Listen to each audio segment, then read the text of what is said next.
এই মাছটার নাম হচ্ছে সইওয়ালা। আমি এখন এই সইওয়ালা মুনিয়া করবো, ঠিক আছে। তার মুনিয়া করার জন্য মাছের আমার সুইলা নিতে হবে এভাবে। দেখেন এই পাঁচটা কিন্তু সুইলা গেছে।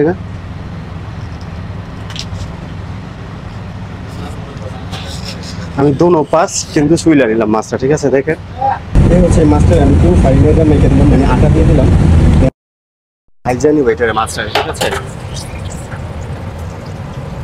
আমি দিয়ে দিব এবার তেল। এখানে রসুনটা একটু পোড়াই নিব ভালোভাবে। রসুনটা পোড়া হয়ে গেছে, এবার দিয়ে দিব একটু লবণ আর একটু মরিচের গুঁড়া।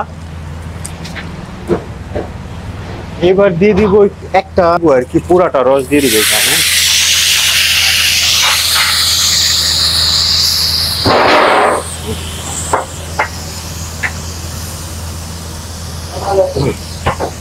জেরো অ্যালকোহল বিন আর কি, মানে অ্যালকোহল ছাড়া আর কি দিয়ে দিলাম। দিয়ে দিব একটু পানি, অল্প একটু পানি হলে হয়ে যাবে। এখানে আমার মাছটা কিন্তু ভাজা হয়ে গেছে, হালকা করে ভাজা নিছি।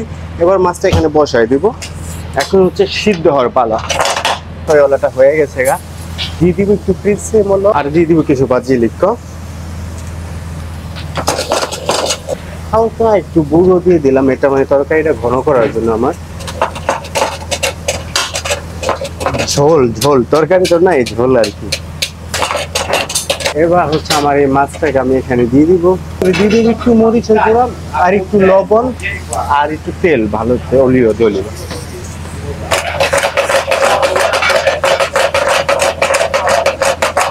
আমার দেখেন হয়ে গেছে, এটা আমি এটার ভিতরে দিয়ে দিব মাছটার উপরে। ওকে, এটা হচ্ছে একটু প্রেসিমুলো দিয়ে। এ হচ্ছে আমার মাছটা, দেখেন সয়ালাটা, আর হচ্ছে আমার ঝোল। এবার আমি সামনে পাঠিয়ে দেবো।